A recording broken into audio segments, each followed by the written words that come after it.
आपका जस्टिस दवे, बहुत बहुत शुक्रिया। आपने अपने अनुभव और अपनी रिपोर्ट दंगों के समय की जो साझा की वो बहुत महत्वपूर्ण जानकारी है।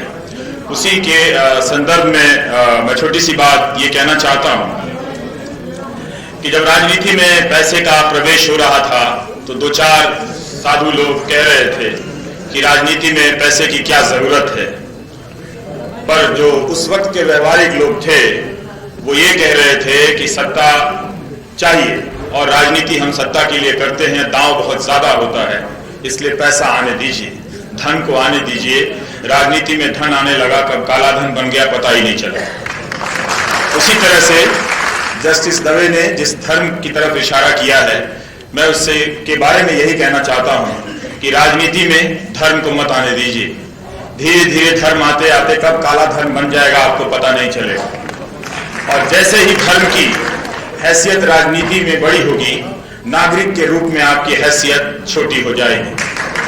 आप अपनी नागरिकता संविधान के दिए हुए अधिकारों से हासिल कीजिए। अगर अपनी नागरिक शक्ति, अपने नागरिक होने का अधिकार अगर आप धर्म की शक्ति से हासिल करेंगे तो आप न धर्म के रहेंगे न संविधान के रहेंगे, नागरिक की जगह जानवर बन जाएंगे। बहुत बहुत शुक्रिया आप सभी का। व्यास जी ने एक किताब दी है, अब नहीं तो कब बोलोगे, अब आ गया हूं तो अभी बोलूंगा। वैसे भी मैं एक दिन में कई बार और हर बार 2-2 घंटे भाषण नहीं देता हूं, फिर भी आपने मुझे बुलाया है, इसलिए शुक्रिया। जमाना उन्हें भी सुन रहा है जो कम बोलना चाहते हैं, उन्हें भी सुन रहा है जिन्हें कम बुलाया जाता है। गोदी मीडिया ने आम दर्शकों के लिए पिछले 3 साल से एक सिलेबस लॉन्च किया है। इसे मैं नेशनल सिलेबस कहता हूं और 3 साल से ये नेशनल सिलेबस जो है अभी तक कंप्लीट नहीं हुआ, जबकि रोज शाम को एक ही थीम है उस सिलेबस का, लेकिन चैप्टर अलग अलग है। रोज शाम को खिचड़ी, बिरयानी, ताजमहल मंदिर, नेहरू बनाम पटेल, बोस बनाम नेहरू, 3 तलाक, अकबर, औरंगजेब, शाहजहां, अशोक, टीपू सुल्तान, पद्मावती, रानी पद्मावती और मालूम नहीं कब दीपोत्सव, सबसे ऊंची मूर्ति, महापुरुष वगैरह तो आते जाते रहते हैं इस लिस्ट में, सिलेबस में। जब कुछ नहीं होता है तब ये लोग आ जाते हैं, चुनाव खत्म हो जाता है तो नेशनल सिलेबस का कोई दूसरा चैप्टर आ जाता है। ऐसा लगता है कि पूरा देश इतिहास की कक्षा में बैठा हुआ है और हम सब पहली बार इतिहास पढ़ रहे हैं, और जो न्यूज एंकर है वो हमारा इतिहासकार है, और एक नेशनल लेवल पे लेक्चर चल रहा है। सबने, इसकी मूल भावना ये है कि सबने किसी न किसी महापुरुष के प्रति उपेक्षा का भाव पकड़ लिया है कि उनके साथ ये उपेक्षा हुई, अब हम इनकी अपेक्षा पूरी करेंगे, और इसके बहाने अपनी अपेक्षाएं ये लोग पूरी कर रहे हैं। जैसे आप शक करते हैं कि ये क्या चल रहा है, वैसे ही व्हाट्सएप के जरिए चाणक्य का जिक्र आ जाता है। जो राष्ट्र इतिहास नहीं जानता उसका कोई भूगोल नहीं होता। जैसे हम सब भूगोल में टॉप हो गए हैं, हिस्ट्री में बाकी है तो हिस्ट्री जान लें। तो चाणक्य हमारे आजकल प्रोफेसर के बेंचमार्क, उनके नाम से कुछ भी चल जाता है। हिस्ट्री में तो आजकल बहुत ही चल रहा है, युद्ध के मामले में चल रहा है, राष्ट्रीय राजकीय राजनीति के मामले में चाणक्य जी हमारे नेशनल सिलेबस के अंतिम प्रोफेसर हैं। अगर आपको कोई बात कहनी है, उसका कोई वजूद नहीं है, तो चाणक्य के नाम से चला दीजिए, कोई समस्या नहीं है। लोग यकीन कर लेंगे कि चाणक्य ने ऐसी कोई बात कही है। उसमें 2-3 बातें जरूर जोड़ दें, राष्ट्र जरूर जोड़ें, हाँ, और शौर्य बल भी जोड़ दें, इस तरह की चीजें जिसका संबंध वीरता वगैरह से हो, और उसको फिर शेयर करना शुरू करें। सारी राजनीतिक बहस आप देखेंगे कि इस नेशनल सिलेबस के आसपास है। हो क्या रहा है कि इसके जरिए आप समझ रहे हैं कि आपको इतिहास से जोड़ा जा रहा है। दरअसल बहुत चालाकी से आपको इतिहास से काटा जा रहा है, आपको इतिहास विहीन बनाया जा रहा है, और आप समझ रहे हैं कि रोज हमें ये एक नया इतिहास लाकर जो गलत इतिहास हुआ था उसे अब सही करने की कोशिश की जा रही है। दरअसल उस इतिहास को गलत बताकर इतिहास लेखन कोई एक रेखा में नहीं चलती, एक बात पे खत्म नहीं होती, वो लगातार चलती रहती है। एक किताब के समानांतर 10 किताबें आती रहती हैं, एक शोध को दूसरे शोध खारिज करते रहते हैं। ऐसा कोई वामपंथी इतिहास नहीं होता जो एक मोटी रेखा में लिखा गया हो और एक पार्टी हेडक्वार्टर से निकाला गया हो इतिहास हो। लेकिन उसके बरक्स जो दक्षिणपंथी इतिहास होता है वो एक जगह से निकला हुआ आपको दिखता है। अगर आप लाइब्रेरी में चलकर इसे चाहते हैं कि साबित करना, मैं वो भी आपके साथ कर सकता हूँ। तो इतिहास लेखन जो है उसमें बहुत बदलाव है। वो राजा रानी महापुरुषों के इतिहास से निकलकर आपकी जिंदगी, आपके योगदानों के इतिहास में गया, ढूंढा और देखा कि आपकी जिंदगी में आप अपने समय को किस तरह से देख रहे हैं। उससे भी इतिहास की रचना को पूर्ण करने की कोशिश की गई, जहां तक और जिस हद तक लिखित या अन्य तरह के दस्तावेज मिले।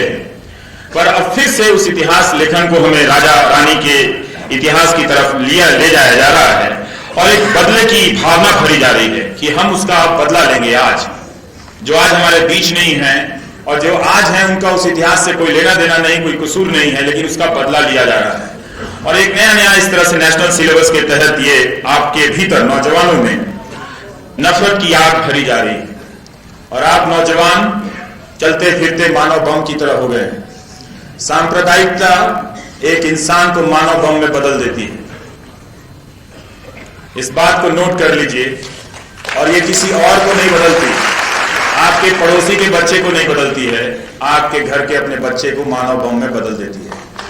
वो इतने नफरत से भरा हुआ नौजवान घूम रहा होता है कि मामूली झगड़े को, दो लोग जो मुमकिन है कि दो धर्म के हों और उनके बीच जायज सवाल को लेकर झगड़ा हो रहा हो, वो उसे सिर्फ सांप्रदायिक निगाह से देखता है, मानव बम की तरफ फटता है और उस हत्या में शामिल हो जाता है।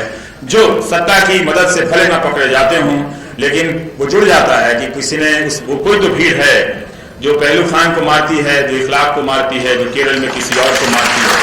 आप इसमें बदल जाते हैं। तो ये मानव बम है हमारे समाज के भीतर। ये किसी भी प्रकार के समाज में, किसी भी प्रकार के राष्ट्र में इनकी तादाद बढ़ती जाएगी। आपका सत्ता का कुछ नहीं होने वाला, आपका एक नागरिक के रूप में उसकी आपकी जो हैसियत है वो कमजोर होती जाएगी। आप लगातार ऐसी घटनाओं से, जब मैं बोल रहा हूं तो याद कीजिए, टीवी पे जब आप देखते हैं कि भीड़ ने किसी को पकड़ के मारा, जो मरने वाला है वो किसी भी धर्म का हो, लेकिन भीड़ जब उसे उबर पावर कर लेती है, उस पर अपना दबदबा कायम कर लेती है, आप उन समाचारों को सुनते हुए अपने घरों में डरते हैं, फेसबुक पर लिखने से संकोच करते हैं और किसी खास वक्त में घर से बाहर निकलने में हिचकिचाते हैं। तो आप डरते हैं, आपकी हैसियत, आपकी नागरिक शक्ति का क्षरण होता है, ह्रास होता है। तो एक तरह से आप देखें कि ये जो नफरत हमारे दिमाग में भरी जा रही है वो दरअसल सिर्फ राज करने के लिए नहीं भरी जा रही है, वो इसलिए भरी जा रही है कि लोग के रूप में आपकी ताकत, आपकी सत्ता हमेशा के लिए समाप्त हो जाए। आप अपने बच्चे को इस नेशनल टीवी से सिलेबस पे, जो नेशनल सिलेबस चल रहा है, मैं सचमुच कहता हूं बचा लीजिए, खुद को भी बचा लीजिए इस नेशनल सिलेबस से। इसकी थीम बहुत घातक है और ये खत्म नहीं हो रही है, अंतहीन है। इसका पैटर्न भी एक ही तरह है, कहीं भी चुनाव होते हैं, कहीं भी चला आता है। अभी रानी पद्मावती को लेकर विवाद हो रहा है। प्रसून जोशी ने कहा कि फिल्म बनाने वाले ने हमें ही नहीं दिखाया और दुनिया को दिखा रहे हैं और विवाद पैदा कर रहे हैं। ये खतरनाक है। हम सबको एक आत्मविश्वास भरा नागरिक होना चाहिए। हमारे इतिहास में इंसाफ नाइंसाफ जैसे वर्तमान में है, उसी तरह से इतिहास में हुआ है और उसे बरतना आना चाहिए। हमें इतिहास का सामना करने आना चाहिए। हम दोनों इन बहसों के जरिए अति के छोर पर पहुंच रहे हैं और धीरे धीरे अपना सांप्रदायिकरण कर रहे हैं। एक संप्रदाय के प्रति अपने अविश्वास की खाई को चौड़ी करते चले जा रहे हैं। जर्मनी, जहां हिटलर, जो दुनिया का सबसे बड़ा, जो लिखित तारीख है, दुनिया का सबसे बड़ा शैतान माना जाता है, वो पैदा हुआ। वहां के स्कूलों में सिखाया जाता है कि इस दाग को हम कैसे बरतें, इस इतिहास को हम कैसे बरतें। ना तो हम इतिहास के पन्नों को जलाकर बरत सकते हैं, ना हम इससे भागकर मुंह छिपाकर बरत सकते हैं। तो क्लास में सिखाया जाता है। मैंने एक जर्मनी स्टूडेंट से पूछा था, पत्रकार थी, कि आप लोगों को क्या गिल्ट होता है, हमारे नेता बात बात में सुबह शाम उठकर किसी को भी हिटलर कह देते हैं, क्या जर्मनी में भी लोग इस्तेमाल करते हैं इस बात को? तो उन्होंने कहा कि हम बहुत सावधानी से इसका इस्तेमाल करते हैं। जब इसका इस्तेमाल करते हैं तो मतलब यह है कि आपने तर्क करने की सारी जो क्षमता है वो खो दी है, तब जाकर आप किसी को हिटलर कहते हैं या हिटलर शाही कहते हैं। तो बहुत आसानी से आप इस्तेमाल करते हैं।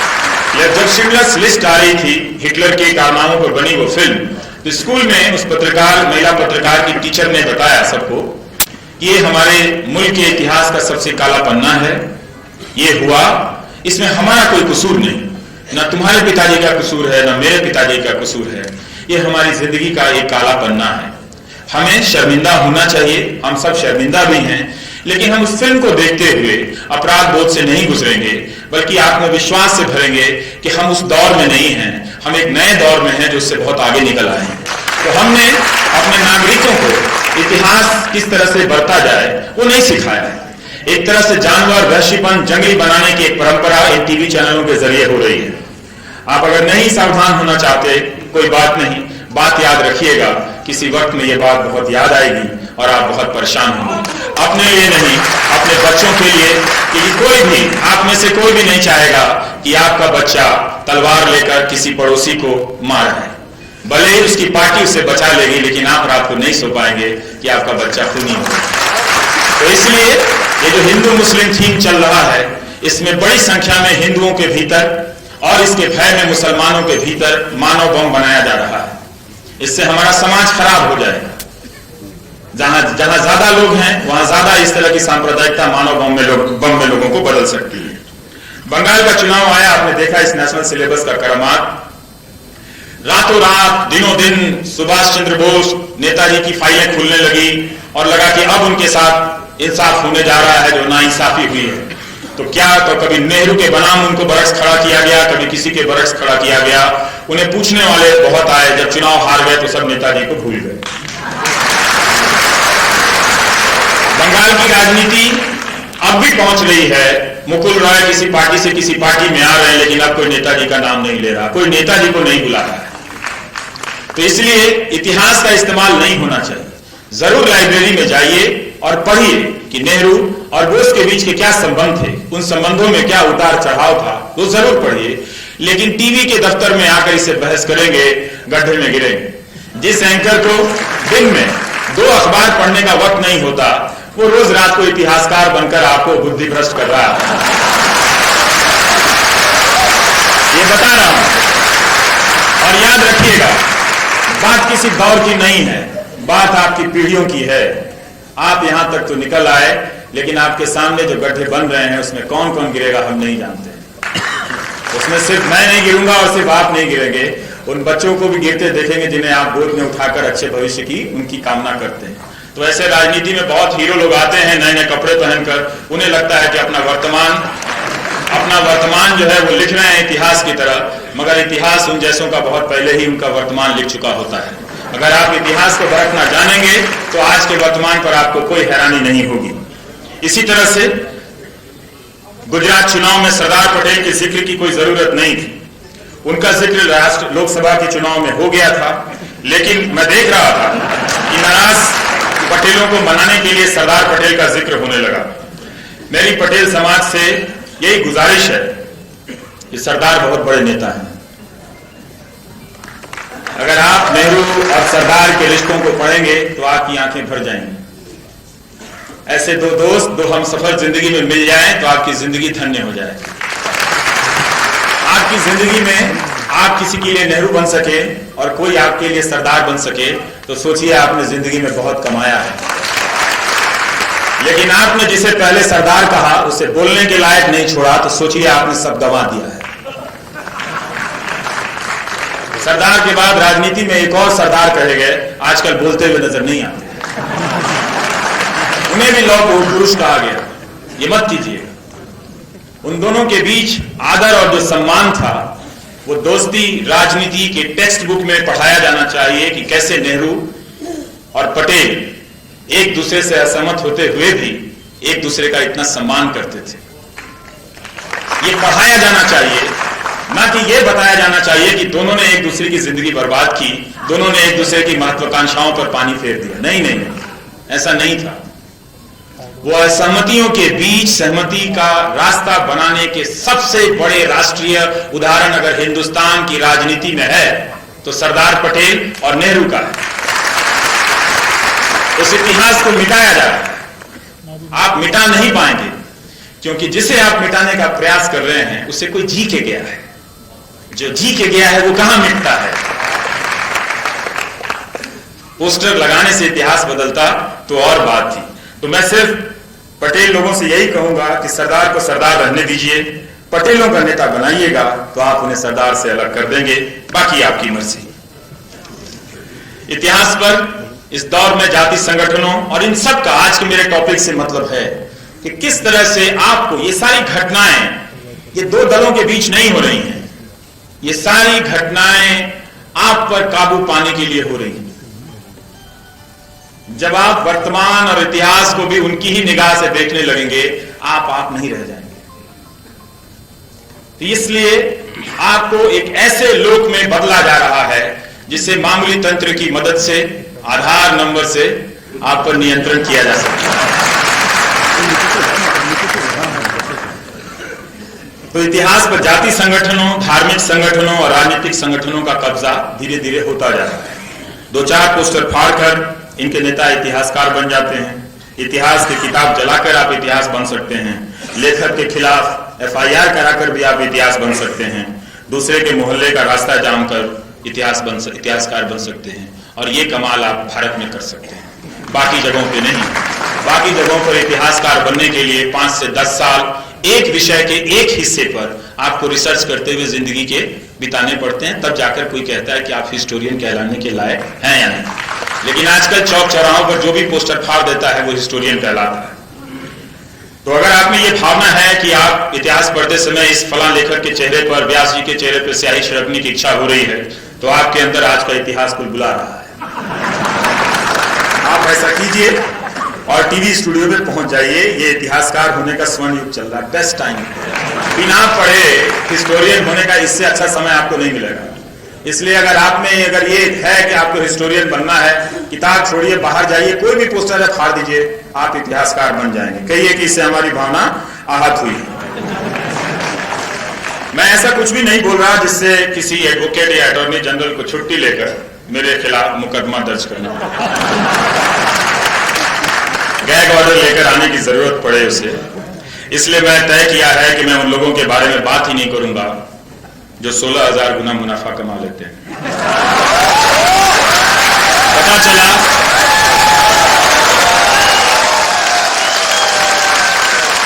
पता चला मेरा ही 16,000 गुना नुकसान हो गया। इसलिए अपना भाषण इस तरह से तैयार किया है कि ना उनकी मानहानि होगी ना मेरी धनहानि होगी। इसके बाद भी कोई मानहानि करना चाहे तो मेरी उनसे एक विनती है, आप जस्टिस लोग हैं यहां पर, मेरे खिलाफ 100 करोड़ की मानहानि प्लीज मत कीजिए। लेकिन ₹1.25 की कीजिए। ₹1.25 के चढ़ावे से देवता हमारे प्रसन्न हो जाते हैं। मैं एक ऐसे भारत की कल्पना करता हूं जहां किसी की भी मानहानि ₹1.25 से अधिक की ना हो। अमीर और गरीब के बीच भले चाहे जितना फर्क हो जाए, 2 रोटी से लेकर 20 केक का फर्क हो जाए, लेकिन मानहानि का कोई फर्क ना रहे, सबकी मानहानि ₹1.25 की होगी। इससे वकीलों को भी बहुत आराम हो जाएगा, कानून मंत्री को भी कुछ और काम करने का मौका मिल जाएगा। इसलिए मैंने एक नारा लिखा है, एक मान एक हानि। एक मान एक हानि, एक राष्ट्र एक मान, ₹1.25 का सबका सम्मान। कितना बढ़िया रहा। टेम्पो पे लाउड स्पीकर लेके निकल जाइए, एक मान एक हानि, एक राष्ट्र एक मान, ₹1.25 का सबका सम्मान। बहुत सामंती चीज है ये मानहानि का जो कानून है, बहुत सामंती कानून है अपने आप में। इसे देखेंगे आपको ताकतवर अमीर लोग इसका इस्तेमाल करते हैं, गरीब को आप कभी नहीं देखेंगे कि जाकर कहते हुए कि मेरी मानहानि हो गई, आपने मुझे न्यूनतम समर्थन मूल्य नहीं दिया, आपने हमें आत्महत्या करने के लायक बना दिया ग्लानि से कि मैं कर्ज चुका नहीं पा रहा हूं और रस्सी पर लटक जा रहा हूं और मेरी संख्या 1 नहीं, 1,000 नहीं, 2 नहीं, 2 लाख है, 3 लाख है इस देश में 10 साल के दौरान, 15 साल के दौरान। और अभी पिछले 15 दिनों के भीतर आंध्र प्रदेश में 27 से ज्यादा किसानों ने आत्महत्या की। उनकी ग्लानि, कर्ज ना चुका पाने की ग्लानि, परिवार ना पाल पाने की ग्लानि आपके खिलाफ मानहानि तक नहीं ले गई। लेकिन कोई अमीर, कोई वकील, कोई ताकतवर आपको डराने के लिए मानहानि का इस्तेमाल करता है। इस तरह से ये जो कानून है वो लोकतंत्र में लोक की हैसियत को कमजोर करता है। पहले आपको इतिहास से डरा रहे हैं, अब आपको मानहानि से डरा रहे हैं। इस डर का एक फायदा होगा कि जिन कोनों में जहां कुछ राज हो सकते हैं, जहां कोई बातें छिपी हुई हो सकती हैं, वो अब कभी बाहर नहीं आ पाएंगी। इस डर की वजह से कि 100 करोड़ और 1.25 करोड़ की मानहानि का मुकदमा कौन झेलेगा। इसीलिए अगर आप रखना भी चाहते हैं तो कानून में 1.25 रुपए की मानहानि का प्रावधान रखिए। मांग के नाम पर किसी का धन छीनना यह संपत्ति के अधिकार की भावना के खिलाफ है। राइट टू प्रॉपर्टी हमारा कॉन्स्टिट्यूशनल राइट है। इस राइट को किसी के प्राइड में नुकसान हो जाए इस आधार पर नहीं ले सकते। नहीं तो बैंकों से कहिए कि मानहानि लोन की व्यवस्था करें, फिर मैं ऐसा काम कर दूं कि 500 करोड़ की मानहानि हो जाए और एनपीए हो जाए, फिर मैं गोल हो जाऊं। फिर आप प्रेस कॉन्फ्रेंस कीजिए कि मैं बड़ा स्कीम ला रहा हूं, जो 10 लोग मानहानि का लोन लेकर एनपीए कर गए हैं, हम बैंकों को बचाने के लिए एक स्कीम ला रहे हैं, ताकि दो लोग लिखे कि हाँ सरकार ने रिफॉर्म शुरू कर दिया है। ठीक है, तो इसलिए ये जो मानहानि कानून है ये डराने का कानून है कि आप उससे डरें। पहले ही इस कानून के जरिए उद्योगपतियों ने अपने लिए काफी छूट ले ली है। मीडिया में कोई उनके खिलाफ नहीं बोलता। आप उन्हें ईमेल करेंगे कि आपके खिलाफ ये सब चार्ज हैं, वो जवाब नहीं देते हैं और उल्टा नोटिस भेज देते हैं। वही सुविधा अब राजनीतिक दल अपने लिए रखना चाहते हैं। जो सत्ता में है उनके मान सम्मान को इतनी ठेस पहुंच रही है कि बात बात में वो मानहानि का मुकदमा कर रहे हैं और खुद को वो लोकतंत्र का अगुआ भी बताते हैं। ये और कुछ नहीं, ये लोग को कमजोर करने का एक तरह से डिजाइन है, ताकि आप उसके हिसाब से ही आप करें और इसी हिसाब से मीडिया, उद्योगपति और राजनेता, इन तीनों के बीच एक बहुत ही कोजी रिलेशन बनता जा रहा है। आपके राजस्थान में कानून आते आते रह गए। यहाँ के सक्रिय नागरिकों और पत्रकारों को बधाई। अगर वो अब नहीं बोलते तो कभी नहीं बोल पाते। राजस्थान पत्रिका ने बहुत साहसिक कदम उठाया कि जो बोलना था वो उसी वक्त गुलाब कोठारी जी ने अपने संपादकीय में अपनी बात कह दी। और कल भी जो उन्होंने खाली स्पेस छोड़ी वो भी बहुत महत्वपूर्ण है। वो आज की नहीं, वो आपातकाल के उस दौर की भी याद दिलाती है। वो क्यों खटका हमें कहीं भी उसकी आहट मिले तो क्यों सतर्क होना चाहिए। वो इसलिए कि वो दौर अच्छा नहीं था और इसलिए कि उस दौर को हम फिर नहीं दोहराने देंगे। वो दौर इस बार दोहराया गया या दोहराया जा रहा है तो आपके लोक होने की जो ताकत है, हैसियत है, वो इस बार मिट जाएगी। और यही नहीं, आप पूरे दुनिया के स्तर पर देखें तो किस तरह से मिटती चली जा रही है। सैकड़ों जर्नलिस्ट जेल भेजे जा रहे हैं। रूस हो, चाहे टर्की हो, चाहे अमेरिका हो, आप उस तरह से देखिए कि कैसे एक सूचना के संसार पे सत्ता अपना नियंत्रण कायम करते चली जा रही है। हमारे सामने जो राजस्थान का जो कानून था, ये अगर पास होता तो ना तो आप बोल पाते, लिख नहीं पाएंगे तो जाहिर आप जी नहीं पाएंगे। और पहले आपको इतिहास के बोझ से डराया गया, फिर मानहानि से, और राजस्थान का कानून अगर पास होता तो मीडिया बंधुआ मजदूर बन जाता। वो वैसे ही गोदी मीडिया है, गोद में खेलता हंसता खेलता बच्चा है, लेकिन सत्ता बहुत क्रूर होती है। वो उस गोद में बैठे बच्चे की गर्दन भी दबा देना चाहते हैं। अब मुर्दाबाद मत कहिए किसी, जनता जिंदाबाद कहिए, बाकी सब ठीक हो जाएगा। तो आप देख रहे हैं कैसे लोग तंत्र पे, हमारा जो तंत्र है वो लोग पर हावी हो रहा है और आप लगातार कमजोर हो रहे हैं। और इस कमजोर में अवतार की श्रेणी में नेता को खड़ा किया जा रहा है, अपराधी की श्रेणी में जनता को खड़ा किया जा रहा है। आप अगर सवाल पूछते हैं तो आपको देशद्रोही कहा जाता है कि अवतार पुरुष से आपने सवाल पूछने की हिम्मत कैसे की। सोशल मीडिया पर आपका के खिलाफ अभियान चलाया जाता है, घेर कर नारेबाजी की जाती है। और इस प्रक्रिया में आप डरने लगते हैं। डरते डरते आप अपने बच्चों को कहते हैं कि फेसबुक पे बहुत लिख रहे हो, कम लिखा करो। तो बहुत सारे लोग कहते हैं कि मैं सर लिख रहा था लेकिन मेरे माँ ने बहुत मना किया कि जमाना बहुत खराब है, तुम मत लिखा करो, तो अब मैं नहीं लिखूंगा। तो धीरे धीरे आप उस स्पेस को छोड़ते चले जाते हैं। आप उस जगह को जब जितना छोड़ते हैं, आप अपने आप को, अपनी जनता होने की हैसियत को कमजोर करते हैं। जब आप जनता ही नहीं रहेंगे तो आप इंसान इस तंत्र की व्यवस्था में नहीं रह पाएंगे।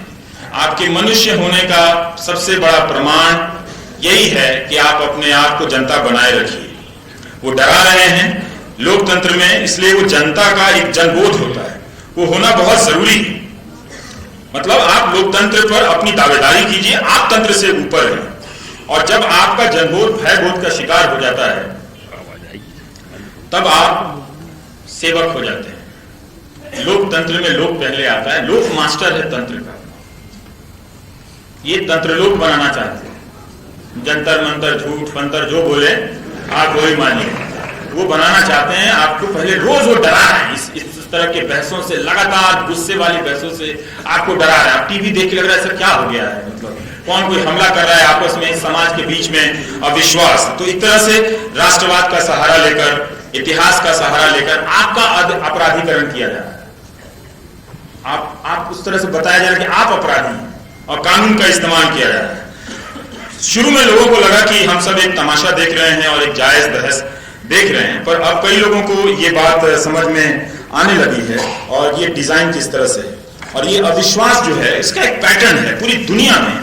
आप देखेंगे कि संस्थाएं जब कमजोर होती चली गई और राजनेताओं के प्रति आपका विश्वास कमजोर हुआ, तो राजनेताओं ने एक तरकीब निकाली। जब उनके प्रति क्रेडिबिलिटी, अभी रमेश जी कह रहे थे, जब कमजोर हुई तो तरकीब ये थी कि क्यों ना जनता और जनता के बीच अविश्वास के कई नए मॉडल खड़े कर दिए जाए। हम लोग राजनीतिक जरूर, अगर एक दल का, तो अव्वल तो सबको समर्थक नहीं होना चाहिए। कई तरह के दल, कई तरह के विचारधाराएं समाज में होनी चाहिए, इतना भरोसा होना चाहिए कि इससे हम डील कर सकते हैं। लेकिन एक रिश्ता तो बना रहना चाहिए सबके बीच में। तो वो अविश्वास क्या कर रहा है, उस रिश्ते को खत्म कर रहा है। चूंकि आप कमजोर हो गए हैं, तो उस कमजोरी से बचने के लिए आप सत्ता की तरफ सहारा लेते हैं। दरअसल वहां भी जाकर आपको चैन नहीं है, वो मैं आपको आगे चलकर बताऊंगा, क्योंकि लौकिक कुछ तो है नहीं। किस तरह से आप देखिए कि जब आपको राष्ट्रवाद, देशद्रोही होने का आरोप लगता है और आप जब जाते हैं अदालत में, तो कई ऐसे मामले हुए कि हमारे वकील भाइयों को भी उस पैटर्न पर आजकल उकसा दिया जा रहा है। और वो भी जैसे पटियाला कोर्ट में जब ये मामला हुआ, वो मामला नहीं होना चाहिए था। देखिए, हम अपने वकीलों के योगदान को नहीं जानते, उनका बड़ा महत्वपूर्ण योगदान है। वो एक ऐसे प्राणी है हमारे समाज में कि संविधान की किताब के साथ उठते हैं, बैठते हैं, सोते हैं, जागते हैं।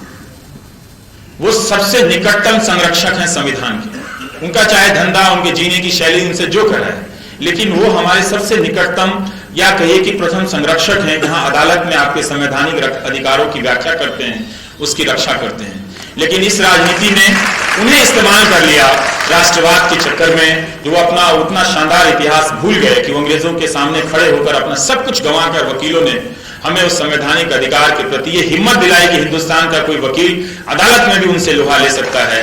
लेकिन क्या दुखद बात है कि हिंदुस्तान का कोई वकील, कोई नागरिक आ रहा है किसी भी मुकदमे में, तो उसे मिलकर मारता है। ये नहीं होना चाहिए। मुझे उम्मीद है कि हमारे वकील भाई ये समझेंगे कि उनके अपने विरासत को वो समझेंगे और कभी भी इस तरह की राजनीति में अपना इस्तेमाल नहीं होने देंगे।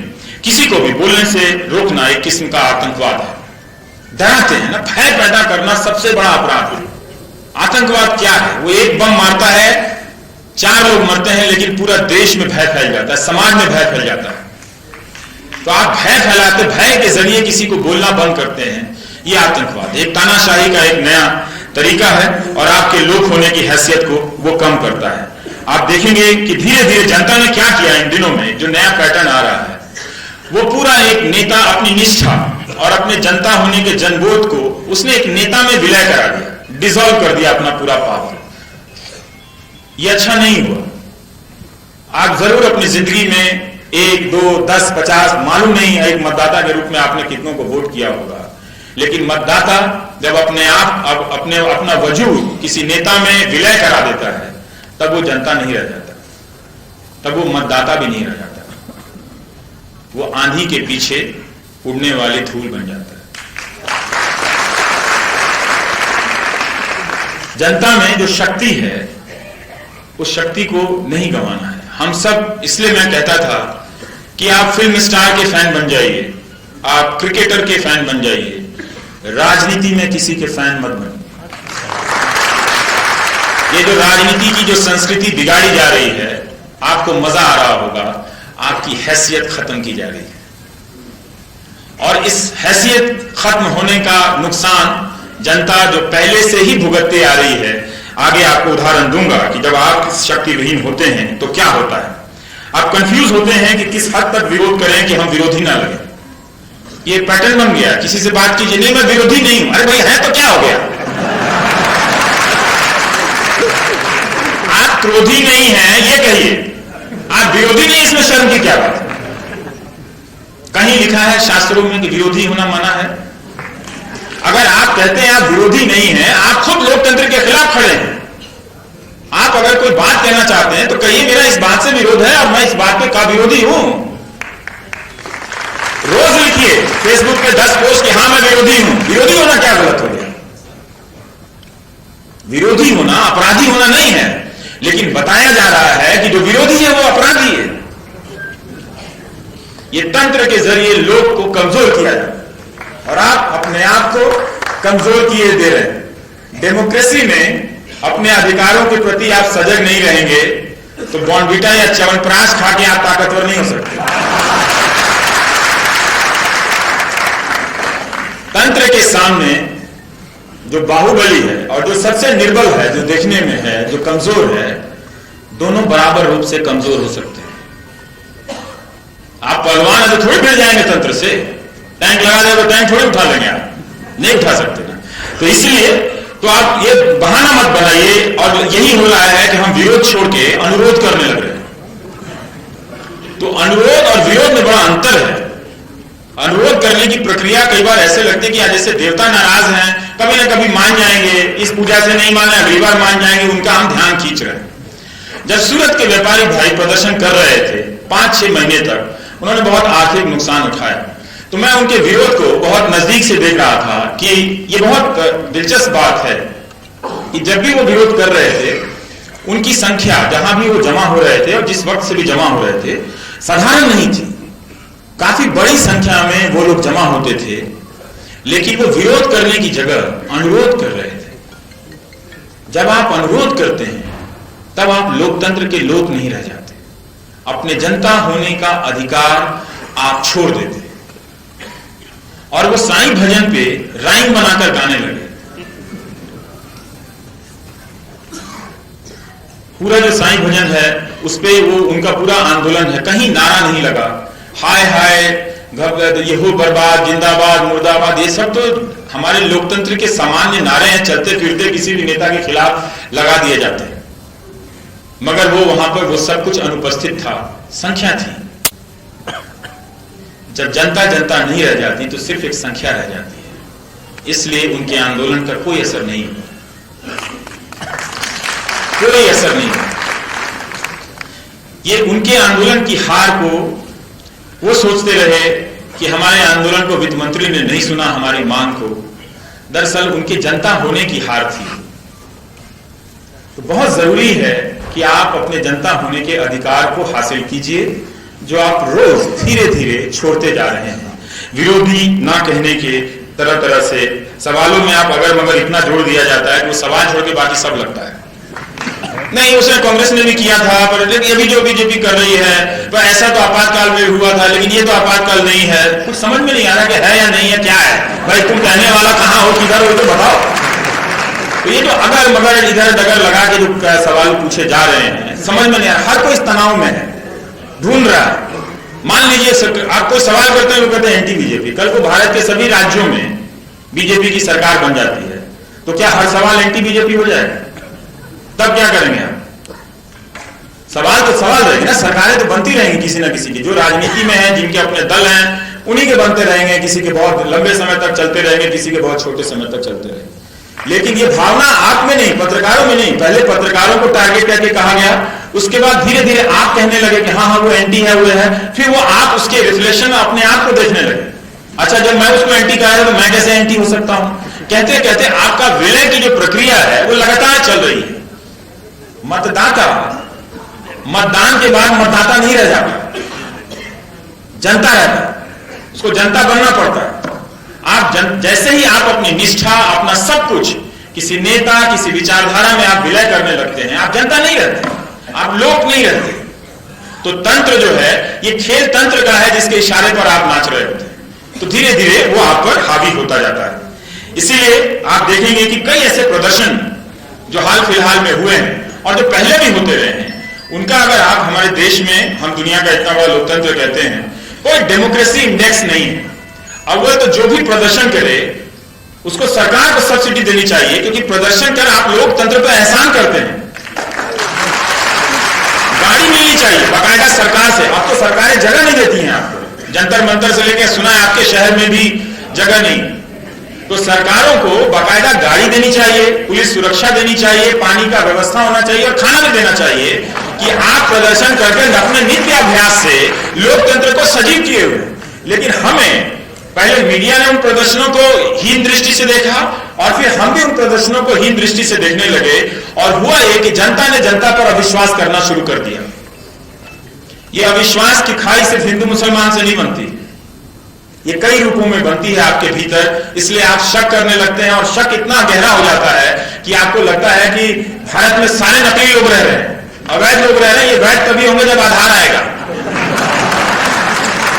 और जब आधार नहीं आएगा तो आप अवैध हो जाएंगे। आपका सारा वजूद हिंदुस्तान में पैदा होने से नहीं तय होगा, एक नंबर से तय होगा। हर चीज जो आप अपने माँ बाप को नहीं बताना चाहते वो आप सरकार को बता के जाइए, जयपुर आए है ना, कहां फिल्म का टिकट कटाए। तो ये आपको देखना पड़ेगा कि ये जो डेमोक्रेसी इंडेक्स हमें बनाना चाहिए कि क्यों इतने प्रदर्शनों के बाद किसी की भी सरकार, कांग्रेस, बीजेपी, जेडीयू, समाजवादी, किसी की भी सरकार आप देखिए, लोग जब प्रदर्शन करने आते हैं अपनी मांग रखते हैं तो उन मांगों में से मांग तो मान ली जाती है, अमल कितनी मांगों पर होता है हम कभी भी उसका एक डेमोक्रेसी इंडेक्स बनाकर उसका आकलन नहीं करते। सरकार का आकलन हम शुरू से पहले भी आगे अब भी भावनाओं के आधार पर करते हैं। वरना बंगाल के चुनाव में नेताजी सुभाष चंद्र बोस की कोई जरूरत नहीं थी, गुजरात के चुनाव में सरदार पटेल की कोई जरूरत नहीं। सरदार पटेल जब जिंदा थे तो वो अपनी भूमिका निभा गए।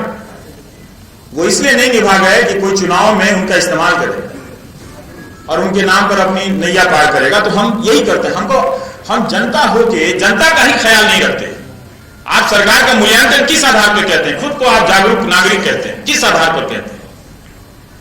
किसी भी सरकार का मूल्यांकन सबसे पहले इस बात से होना चाहिए कि उस सरकार के दौरान मीडिया कितना आजाद था। अगर मीडिया स्वतंत्र नहीं था तो आपको उस सरकार का मूल्यांकन करने का कोई नैतिक अधिकार नहीं है। आपको सूचना कहां से पहुंची? वो प्रोपेगेंडा पहुंचा आपके पास। और सिर्फ मीडिया की आजादी या स्वतंत्रता आप सिर्फ सरकार के सापेक्ष में मत देखिए, आपने अपने सापेक्ष में भी देखिए कि मीडिया जनता की बातों को कितनी जगह देता है। पिछले 10-15 दिनों का जो मीडिया है वो नेशनल सिलेबस में उलझा हुआ है। रानी पद्मावती को लेकर, उसके पहले राम रहीम को लेकर उलझा हुआ था, उसके पहले राम श्याम को लेकर उलझा हुआ था। 10-12 दिन दीपोत्सव में निकाल दिया पूरी दिवाली के समय। तो ये सारी आपकी तकलीफों को रिप्लेस किया जा रहा है। दिल्ली में एक महिला ने फोन किया कि वो काफी बेचैन हैं और वो चाहती थी कि मैं प्रदूषण पे कुछ उनको लेकर चर्चा करूं। वो नई सक्रिय हुई थी, मैं उनका हौसला नहीं तोड़ना चाहता था, पर मैं बता रहा था कि जो सवाल आप उठा रहे हैं पिछले 4 सालों से हम कर रहे हैं। पर ठीक है, कोई नागरिक जिस वक्त जागे, जिस वक्त सक्रिय हो, उसका स्वागत करना चाहिए। हो सकता है कि मैं जो आज बात कह रहा हूं उसका कल मुझे बोध नहीं था, आज हालात ने मुझे और गंभीर तरीके से सोचने के लिए मजबूर किया, तो मैं ये बात सोच रहा हूं। तो उन्हें लगता था कि मैं निराश हूं, मैं निराश नहीं था। उन्होंने कहा वो कह रहे थे कि अच्छा हम लोग इतना प्रोटेस्ट कर रहे हैं, मैं सिर्फ ये चाहती हूं कि प्रधानमंत्री का ध्यान चला जाए। मैंने कहा मैडम आप जो है अवेयरनेस नहीं, आप अनुरोध कर रही हैं, अनुनय विनय कर रही हैं। आप जनता होकर प्रधानमंत्री के पास जाइए, भक्त होकर मत जाइए। उसके लिए करोड़ों देवी देवताओं की पर्याप्त व्यवस्था हिंदू धर्म में की गई। कोई निकटतम ना भी मिले तो किसी पेड़ को ही पूज लीजिए, आपका काम हो जाएगा। इतना उदार धर्म आपको कहीं नहीं मिलेगा। हालांकि भीतर उसकी जाति व्यवस्था की बात अलग है, वो भी कर दूंगा। तो हुआ ये कि मैंने उनको एक पत्र लिखा जो मैं आपको पढ़ना चाहता हूं। वो ये सोच रही थी कि मैं निराश हो गया हूं इस तरह से करते हुए, और वो उन्हें एक यकीन था कि 10-5 टीवी चैनल अगर उनके प्रयासों को दिखा दें स्कूल के बच्चों, हालांकि खूब कवरेज हो रहा था, ऐसा नहीं। तो मैं कह रहा था कि आप जो कह रही हैं वो तो लगातार कवरेज होता चला जाए। मेरा समय ज्यादा लंबा हो तो बता दीजिए, क्योंकि आप ज्यादा संख्या में आए हैं तो मैं सोच रहा हूँ 2 घंटा मैं भी बोल ही लूँ, कपड़ा बाद में बदल लूंगा। तो मैं तरह का मैं सोचा नहीं तो मैं 10-12 बंडी ले आता, पर छूट गया, कोई बात नहीं। तो मैं ये कह रहा था कि तो मैंने उनको पत्र लिखा कि आप गलत समझ रही हैं, ये असर इसलिए नहीं हो रहा है आपके आंदोलन का क्योंकि आप जनता नहीं है। तो मैं एक पत्र लिखा, मैं पढ़ रहा हूं। आप ना कम कर रही हैं, उनका प्रयास अच्छा था। आप ना कम कर रही हैं ना गलत कर रही हैं, अपनी हैसियत से ज्यादा कर रही हैं। आप ही नहीं, अलग अलग मसलों को लेकर बहुत से लोग ऐसा प्रयास कर रहे हैं। उनके भी सवाल वाजिब हैं और मरने जीने से जुड़े हुए हैं, मगर इन सबका कहीं भी कोई असर नहीं हो रहा। नागरिक आंदोलनों की नाकामियों की लिस्ट लगातार लंबी होती चली जा रही है। उसमें दो चार नाम और जुड़ भी जाएं तो सिस्टम या मंत्रियों को या सरकार को कोई फर्क नहीं पड़ता है। दो चार मामलों में वे खुश होने के लिए बोल भी देते हैं कि हम ऐसा करेंगे, मगर असल में एक हद के बाद कुछ नहीं होता है। दिल्ली 4 साल से इस मसले पर बहस कर रही है कि बच्चों से लेकर बूढ़ों तक के फेफड़े खराब हो रहे हैं। ये इश्यू है, इसे बनाने की जरूरत नहीं है।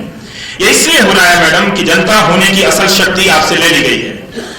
फैन बनकर या अंध समर्थक बनकर आपने या किसी ने भी मतदान के बाद अपनी निष्ठा किसी नेता में समाहित की है, वो अब जनता नहीं है।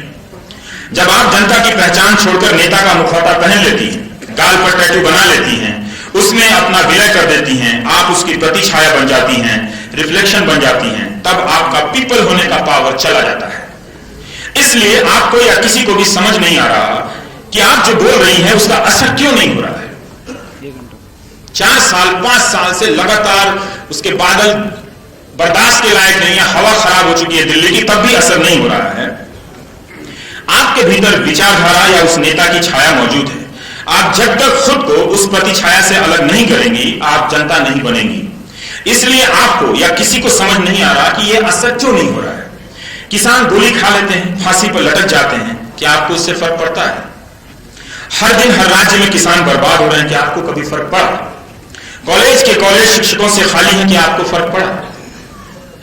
जब हम जनता होकर जनता का साथ नहीं देते हैं, उसकी तकलीफ से हमें फर्क नहीं पड़ता, तो हमारे बोलने का असर कैसे होगा? जिस तरह आप किसी और के वक्त चुप थी, उसी तरह कोई और आपके वक्त चुप है।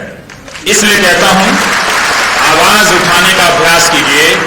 कोई दूसरा बोले तो उसके लिए बोलिए और उसके बोलने के अधिकार का प्रोटेक्शन कीजिए।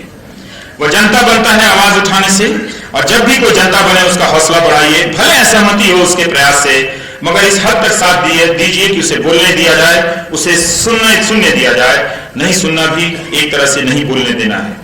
इसीलिए आज हम सब की लड़ाई अकेले की लड़ाई हो गई है। आप किसी भी लड़ाई को एक सीमा से ज्यादा बड़ा नहीं कर सकती हैं। जनता ही जनता के साथ धोखा कर रही है। सत्ता तो अपनी प्रकृति में धोखेबाज है ही। हम सब जनता ना होकर सत्ता का काम आसान कर रहे हैं। नया हो रहा है ये कि सत्ता आपको किसी को भी हिंदू मुस्लिम के फ्रेम में बांध रही है। पहलू खान, इखलाक या जुनैद जब मारे जा रहे थे, तब मुसलमान नहीं मारे जा रहे थे, तब जनता मारी जा रही थी। जब केरल में आरएसएस के वर्कर मारे जा रहे हैं और बदले में सीपीएम के वर्कर मारे जा रहे हैं, और सीपीएम के वर्कर मारे जाते हैं तो आरएसएस के वर्कर मारे जाते हैं, तब कोई हिंदू या कम्युनिस्ट नहीं मरता, जनता मरती है। इसलिए बोलिए, जनता का साथ दीजिए। राजनीति का कोई भी अतिरूप अंत में जनता को ही कमजोर करता है, उसका लोकपन जनबोध छीन लेता है। इसलिए आपकी कोशिश तो ईमानदार है मैम, मगर असरदार नहीं है। हुआ वही, दिल्ली की मीडिया ने जल्दी ही छोड़कर रानी पद्मावती का मसला उठा लिया। उसने अपने फेफड़ों की भी चिंता नहीं, उसे अपनी सेहत की भी चिंता नहीं, तो सोचिए वो आपकी कितनी चिंता करता है। आप तब भी टीवी देखते हैं, मैं कमाल। हिंदू मुस्लिम फ्रेमवर्क किसी भी मुद्दे का बेंचमार्क है, राष्ट्रवाद एक फ्रेमवर्क है, फिर किसी को देशद्रोही करना फ्रेमवर्क है। अब आप इतनी आसानी से इस फ्रेमवर्क से नहीं निकल पाएंगे। ये इतना गहरे बैठ गया है, इतना गहरा गया है आपके अंदर कि इससे निकलने के लिए आपको बहुत मेहनत करनी पड़ेगी। हम सोचते हैं कि लोकतंत्र में नागरिक होना कोई फ्री फंड का खेल है। दरअसल ये आईआईटी के इम्तिहान से भी मुश्किल प्रयास है, परिश्रम है। इतनी आसानी से ना तो आप नागरिक होते हैं, ना ही फोकट में आप जनता होते हैं।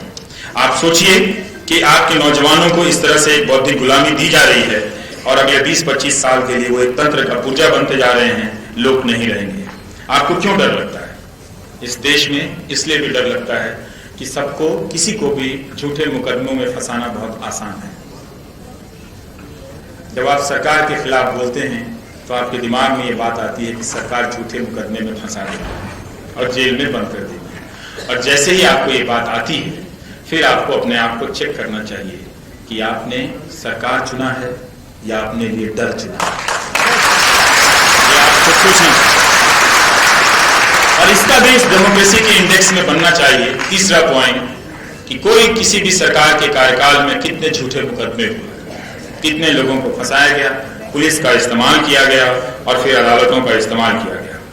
पुलिस और हो रहा है यही कि राज्य दर राज्य चुनी हुई सरकारें आप जनता को निहत्था कर रही हैं, आपके ऊपर नियंत्रण बढ़ा रही हैं, डराने के लिए जनता के एक हिस्से का इस्तेमाल किया जा रहा है जिसका नाम है भीड़। ये भीड़ आज पुलिस से भी ताकतवर हो गई है। पुलिस भी अब इस भीड़ के अनुसार चल रही है। कभी वो एंटी रोमियो के पीछे चलने लगती है, कभी वो किसी और के पीछे चलने लगती है। तो एक तरह से आप पुलिस का भी अब आप भरोसा नहीं कर सकते। पुलिस वालों को भी अपने आप पे भरोसा नहीं है कि उन्हें क्या करना है। तो हमारे जो राजस्थान के कानून आ रहे थे, हम समझ रहे थे कि मीडिया के खिलाफ है, दरअसल वो उन अधिकारियों के भी खिलाफ है जिन्हें एक तरह से बहुत सारे अधिकारों के साथ स्वतंत्र होने की एक तरह से शक्ति दी गई है। अब वो भी डरेंगे, वो भी ब्लैकमेल होंगे उस सिस्टम में। मैं ये सोच रहा था कि इस कानून को बनाने वाला अधिकारी अपने खिलाफ किस हद तक जा सकता था। अपना ही गला घोट रहा था और कह रहा था कि हम खुद को बचा रहे हैं। वो खुद को नहीं बचा रहे थे। ये सारा खेल जो है 10-15 लोग मिलकर करते हैं। ये 10-15 लोग अपने आप को बचा रहे थे। और जो कमजोर लोग हैं जो इस खेल को नहीं करते, उनके ऊपर हमेशा ये तलवार लटका रहे थे कि तुम्हारे खिलाफ FIR करने की अनुमति दे दी जाएगी। तो ये एक खेल था। तो पहले भीड़ को आपके सामने खड़ी कर देते हैं, फिर पुलिस को, फिर वकील को, और अंत में वो दरवाजा जो किसी जेल में खुलता है। वहां पर आपको बंद करके यूपी के 18 साल के नौजवान को, जाकिर अली त्यागी को, फेसबुक पे उन्होंने पोस्ट किया तो 42 दिनों तक जेल में डाल दिया गया। सोचिए। और उनका भयंकर अपराधियों के साथ डाला गया। और इस कदर जेल का इस्तेमाल हो रहा है कि मैं फिर यहाँ पर न्यायाधीश बैठे हैं, हमारे संविधान निर्माताओं से चूक हो गई। गांधी जी ने आजादी की लड़ाई में उनका एक सबसे बड़ा योगदान था कि निरीह से निरीह जनता के बीच से उन्होंने अंग्रेजों की जेल का भय समाप्त कर दिया था। अंग्रेजों ने जेल का भय कायम करने के लिए सेलुलर जेल बना दिया। गांधी ने जेल का भय इस कदर समाप्त कर दिया कि लोग सेलुलर भी चले गए। जो लोग माफी मांगकर आ गए उनकी बात नहीं करता, लेकिन लोग गए, वो भी गए। और उनकी क्रांतिकारिता को भी मैं सराहता हूं। मैं ये नहीं कहता कि नहीं, उनको क्रांतिकारी होने से या स्वतंत्रता सेनानी के अधिकार से खारिज किया सकता, बिल्कुल नहीं किया जा सकता। लेकिन वो इस तरह से बनाया गया। लोग टूट सकते हैं जेलों के सामने, भय खा सकते हैं। बहुत सारे लोग जेलों के भय से, झूठे मुकदमों में फंसा देने के भय से नहीं बोल रहे। जो नहीं बोल रहा है डर से, वो कोई गद्दार नहीं है, वो समझ नहीं रहा कि उसके साथ हो क्या रहा है। इसीलिए एंटीसिपेटरी बेल की व्यवस्था थी। कायदे से एंटीसिपेटरी जेल की भी व्यवस्था होनी चाहिए। हम ये अदालत को लिखते हैं कि मुझे आशंका है, गर्मी की छुट्टियां आ रही हैं, 2 महीने मैं जेल में रहना चाहता हूं। बाद में सरकार किसी फर्जी मुकदमे में फंसा दे तो आप उसमें से माइनस कर लीजिएगा।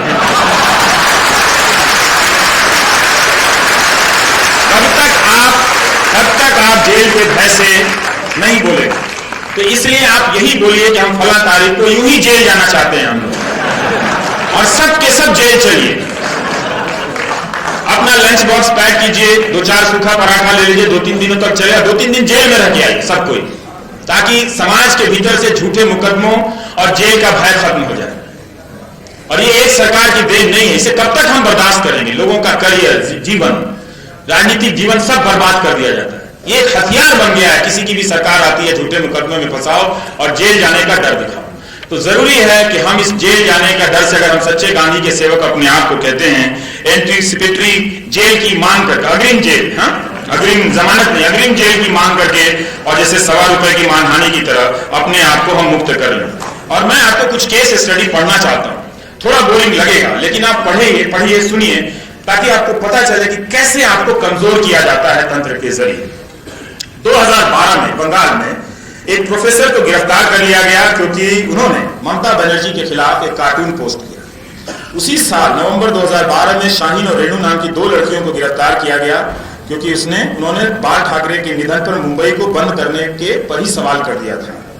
अक्टूबर 2012 में पुदुचेरी में एक व्यापारी रवि श्रीनिवासन को इसलिए गिरफ्तार किया गया कि उन्होंने पी चिदम्बरम के बेटे के खिलाफ आपत्तिजनक कोई टिप्पणी कर दी। मई 2012 में प्रधानमंत्री मनमोहन सिंह के खिलाफ एयर इंडिया के 2 कर्मचारियों ने टिप्पणी की तो उन्हें गिरफ्तार कर लिया गया।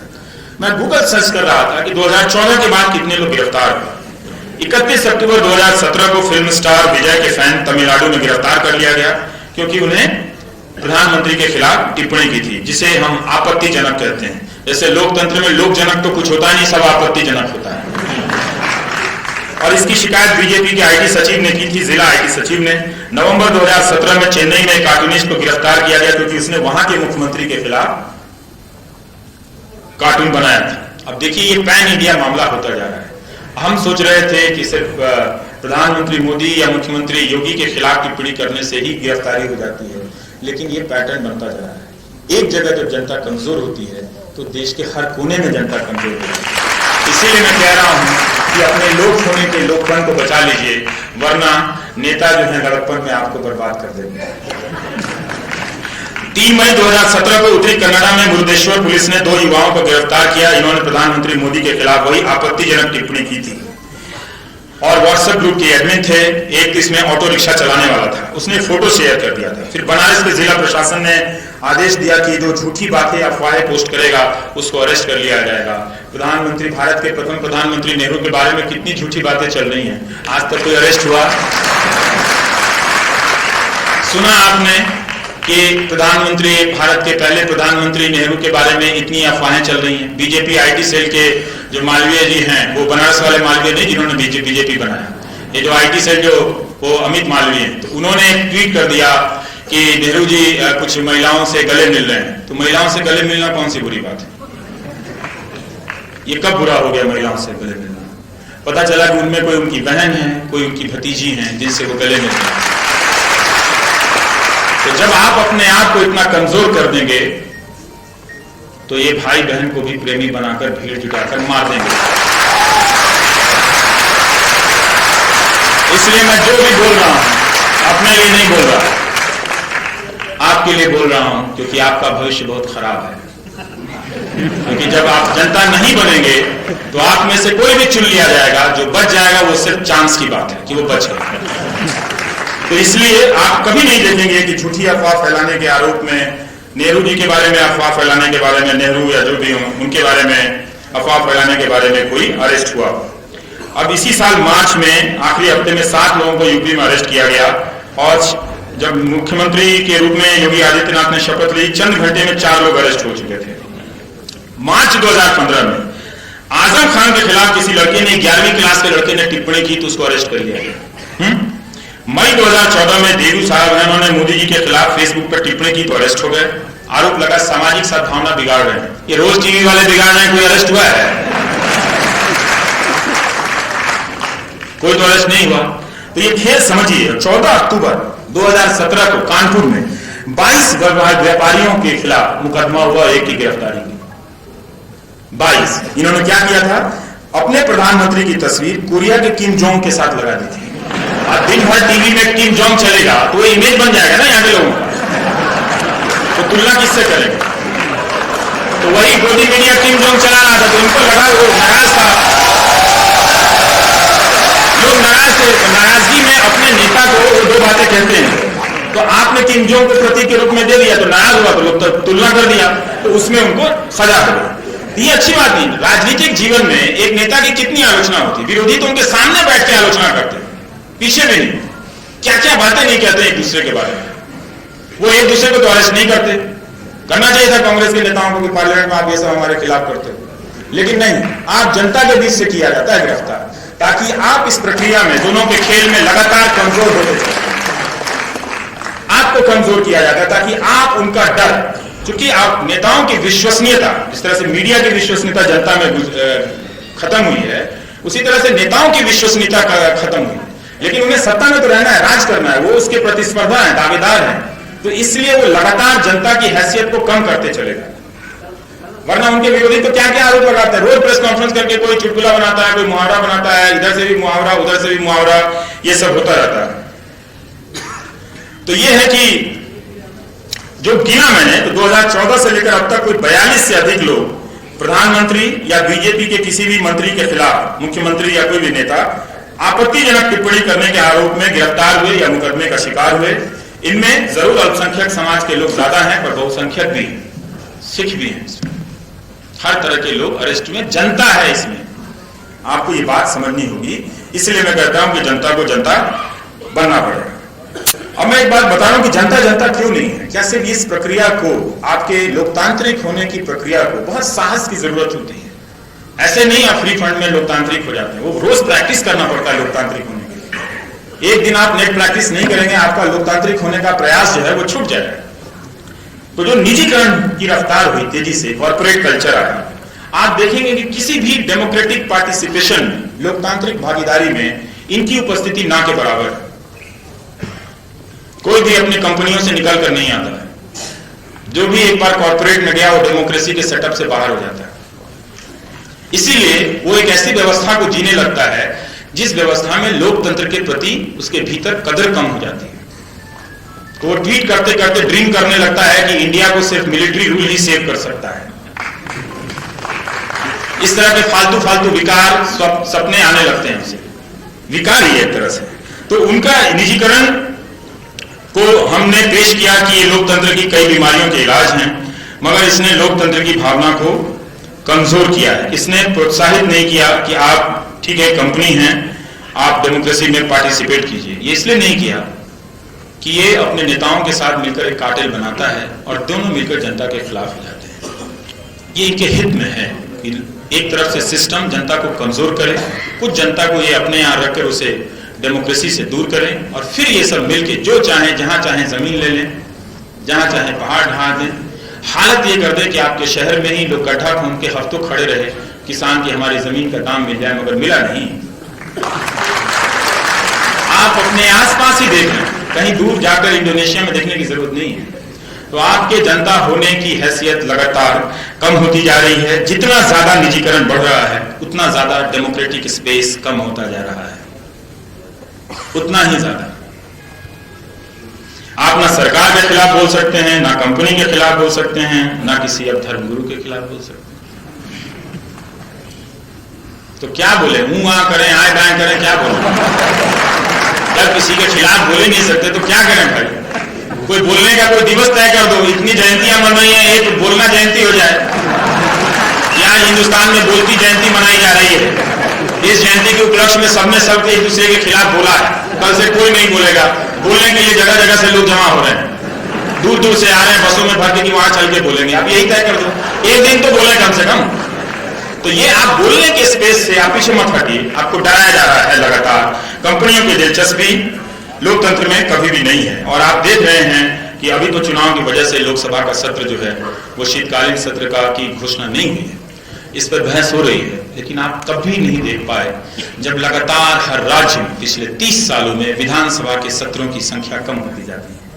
विधायक और विधानसभा के सत्रों की अहमियत सरकार चलाने में, लोकतांत्रिक होने में वो गिरती चली गई। तो आपने लोकतंत्र के अभ्यास का जो एक मंच है, जहां पे कोई विधायक बनकर नेता बनता था, आज आप विधायक बनते हैं, मंत्री नहीं बने तो उनको कोई नहीं जानता। हार के या जीत के अपना जीतते रहते, अपना हारते रहते हैं, क्या क्या करते हैं मालूम नहीं।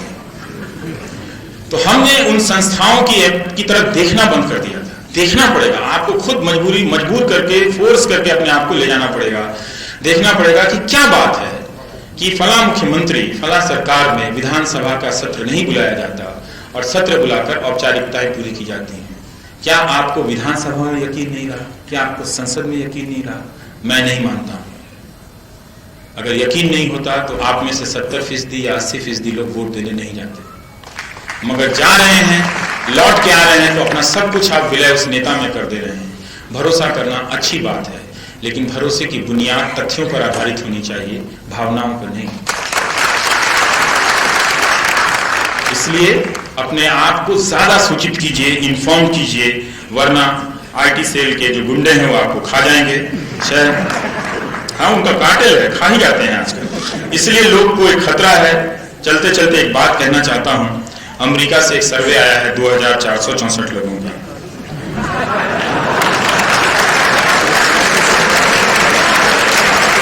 $2464 लोगों का। मैं तो खुश हूं कि ये 2500 नहीं है। जब इतना ही कर लिया, 10-20 और जोड़ के 2500 कर लेते। पर उनको कोई लगा होगा, शायद ज्योतिष ने कहा होगा कि 2464 रख लो तो इसमें काल गणना सही रहेगी।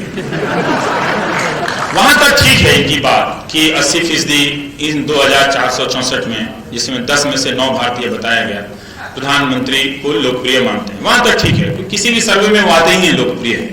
पर जो बाकी सवालों के जवाब दे रहे हैं वो बहुत चिंता की बात है।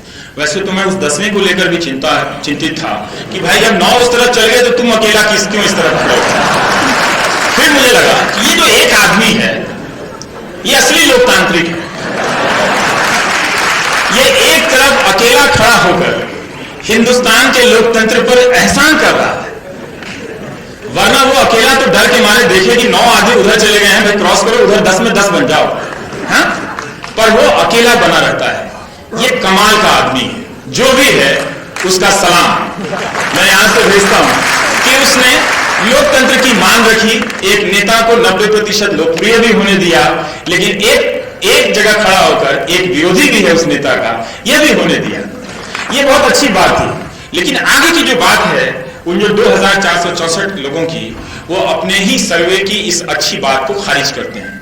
जो लोग इस सर्वे को ट्वीट कर रहे थे या इसका जश्न मना रहे थे, मुझे लगा थोड़ा पढ़ भी लेते हैं। इनमें से 50 से 55% लोग ऐसे हैं जो मानते हैं कि सैनिक शासन होना चाहिए।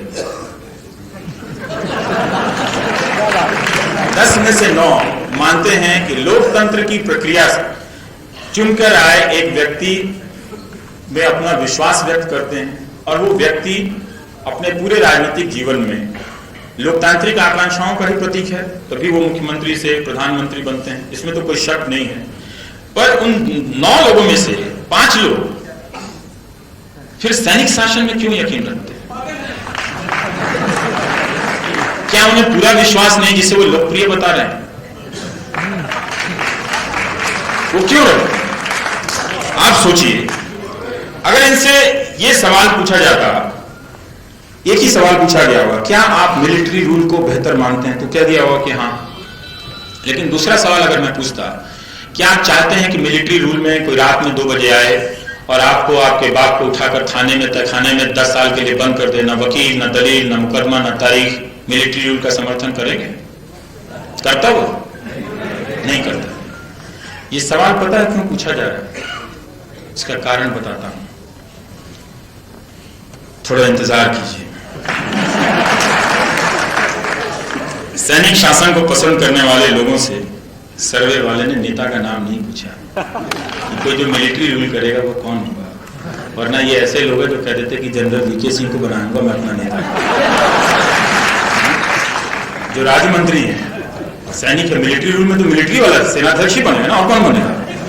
मतलब मिलिट्री रूल में ऐसा थोड़ी होता कि कैप्टन बन गया, मतलब तो कैप्टन ही पहले सेनाध्यक्ष का तख्ता पलटेगा तब जाकर वो मिलिट्री रूल कायम करे।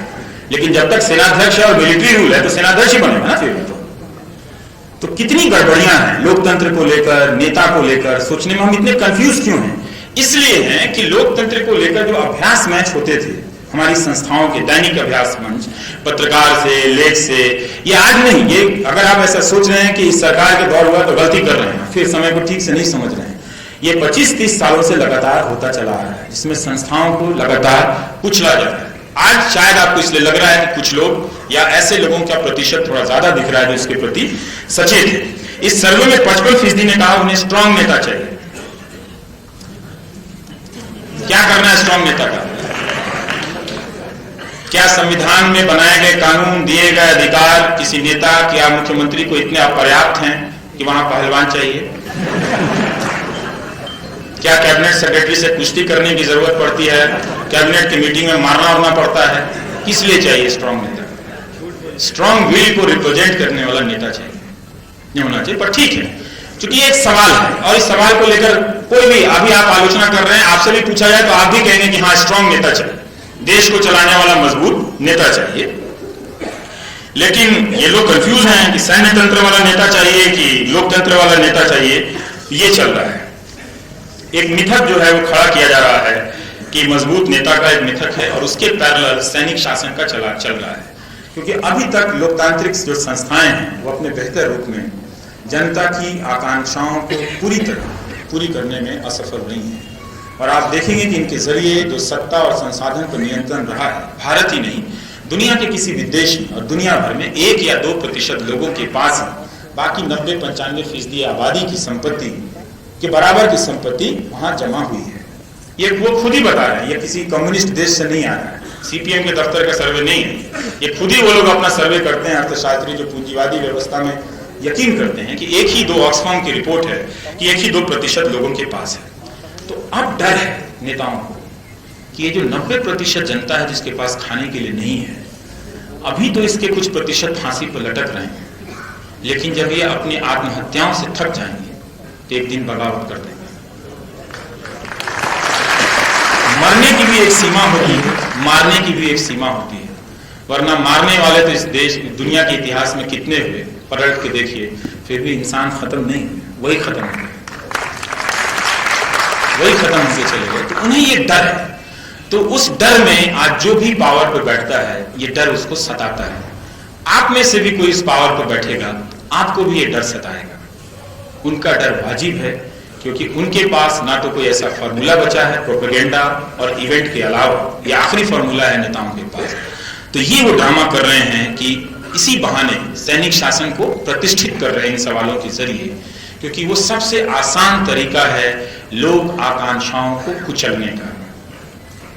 जब आप लोग जनता के रूप में जनता नहीं रहेंगे, तो एक मामूली सा बंदूकधारी आपके दरवाजे पे खड़ा हो जाएगा, आप कम से कम 10-20 साल तो बोलना छोड़ ही देंगे।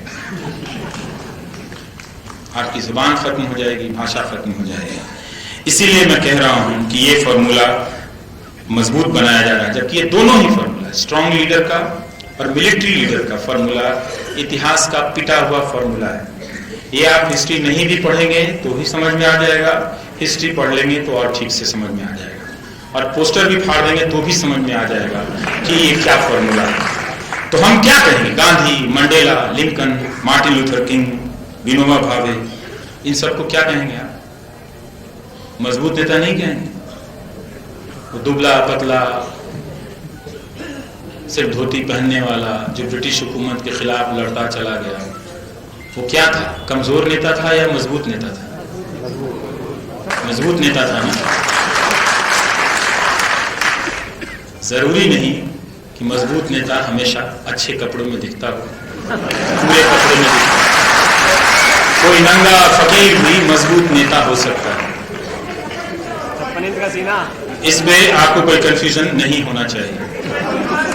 एक नंगा फकीर भी मजबूत नेता हो सकता है, जो अपने इरादे पे सिर्फ लाठी लेकर चल दिया, 30 साल तक सेलुलर जेल के खौफ को आपके भीतर से खत्म कर दिया, और आपके सामने और ब्रिटिश हुकूमत के सामने सबको खड़ा कर दिया। ये उसका ही हौसला था कि उस धारा से कोई भगत सिंह भी निकला, कोई चंद्रशेखर आजाद भी निकला, कोई बोस भी निकला। इसलिए स्ट्रॉन्ग लीडर हमेशा रंगीन बंडियों में नहीं आता है। एक हफ्ता आप गॉड को लेकर झगड़ते हैं, अगले हफ्ते गोडसे का मंदिर बना देते हैं।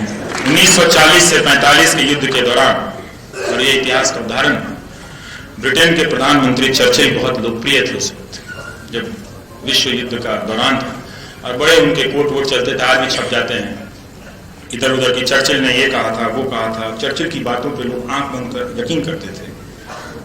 तो लगा कि चर्चिल उस वक्त दुनिया के सबसे बड़े नेता हैं, और वो जो कहते हैं वो दूर तक जाती है, लोग उसे सुनते हैं, मानते हैं।